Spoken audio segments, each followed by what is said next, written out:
Quindi basta con le commissioni che la smettano e che chiudano assolutamente questi poligoni.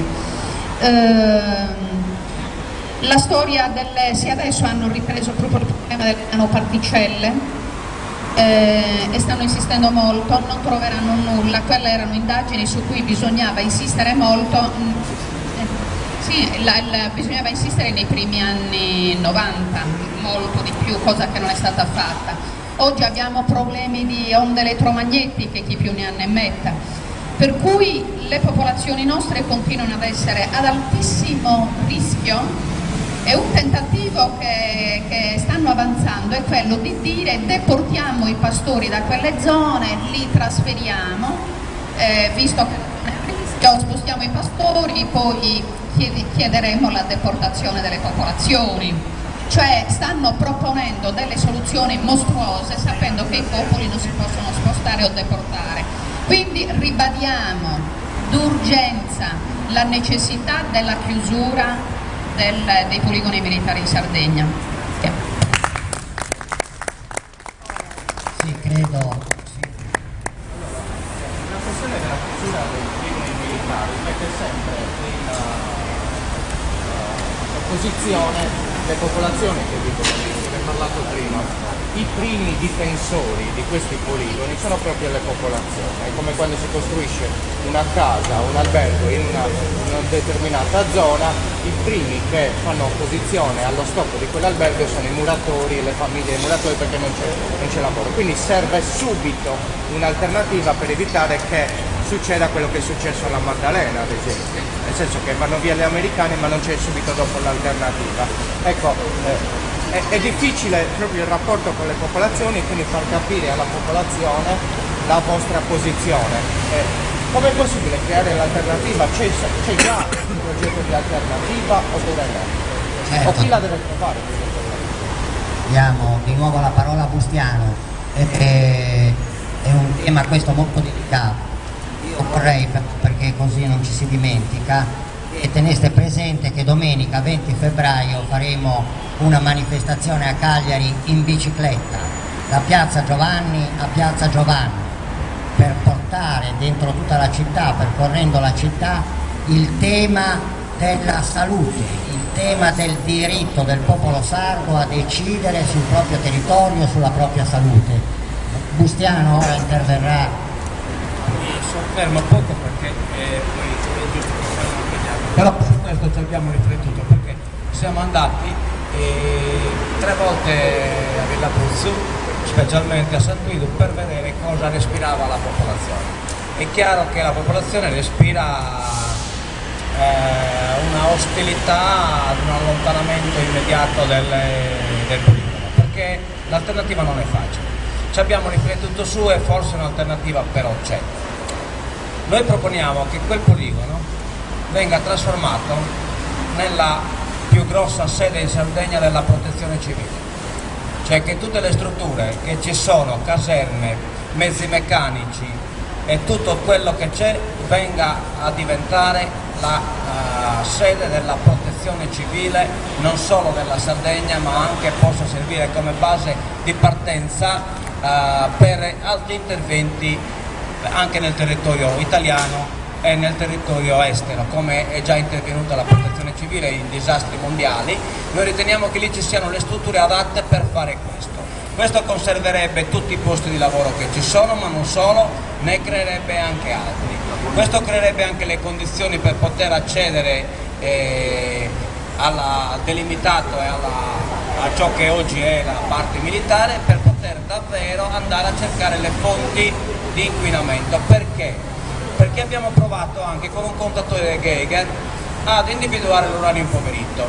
È un esperimento che abbiamo fatto con il CIRIA, che è il laboratorio scientifico francese.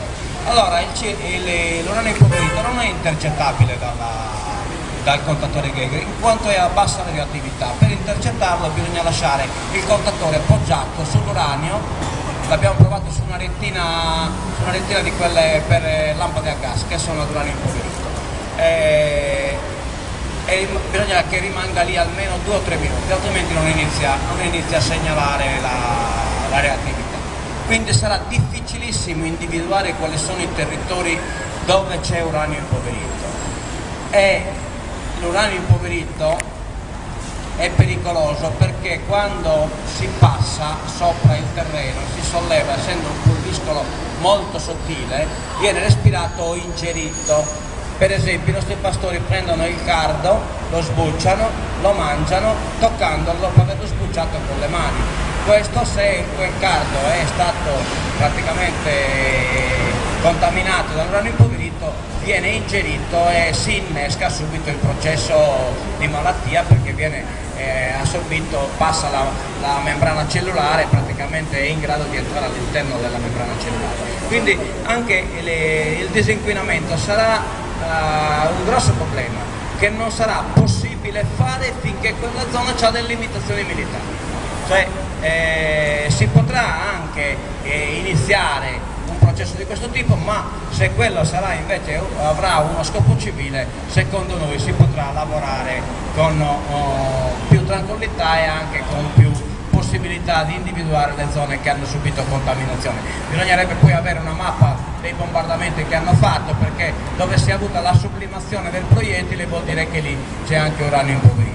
Noi riteniamo che la proposta della protezione civile sia l'unica oggi davvero proposta concreta di conversione di quella base. Credo che stia maturando la consapevolezza che non si può barattare posti di lavoro con la salute, che a lungo andare non serve, anche se lì per lì può sembrare che usare le scorie degli altiforni, che costruire centrali nucleari produca lavoro, anche se sembra un immediato vantaggio, si fa strada nella coscienza della popolazione, io credo, e noi vogliamo contribuire in questa direzione, a far sì, a capire che non si può barattare, pensare che i posti di lavoro che hai oggi in effetti servono a danneggiare la tua salute, la salute dei tuoi figli e dei tuoi nipoti. Per cui va pensato in ogni territorio la riconversione delle basi militari. Non c'è altra strada, pagando i prezzi che si devono pagare, perché non è che non si pagano prezzi se si mantengono le basi militari, si pagano dei prezzi gravi nel momento e nel futuro, quindi tanto vale affrontare il problema e risolverlo alla radice.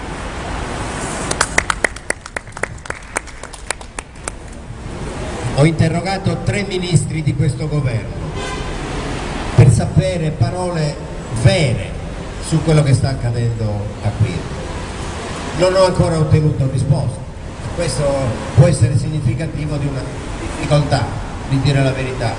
Allora trasformerò in una interpellanza urgente affinché il governo sia costretto subito a rispondere. Qual è l'obiettivo di questa cosa? Quali sono le domande? Intanto sapere qual è veramente la situazione, ma soprattutto sapere se tutto quello che accade nella base sia sotto il controllo delle autorità italiane o no, cioè se gli altri paesi partecipanti a queste attività militari facciano quello che vogliono. Questo non può essere, perché noi dobbiamo rivendicare protocolli estremamente precisi sul fatto che quelle attività non devono essere dannose per le popolazioni, per gli armenti e per tutto il territorio. Noi siamo contenti che la magistratura abbia voluto verificare, perché è un'autorità indipendente che è in condizioni, con i poteri, con gli strumenti di indagine che ha, di vedere che cosa c'è veramente in quella situazione. Dopodiché sarà nostro compito valutare insieme alle popolazioni la possibilità di non cedere a questo ricatto o posti di lavoro. Allora, o i posti di lavoro sono non a scapito della salute dei territori e complessivamente della nostra popolazione, della nostra Sardegna, bene, altrimenti se così non è bisogna fare una scelta drastica e noi siamo qui anche per dire che su questa scelta drastica siamo tutti d'accordo. Domande da parte dei giornalisti? No?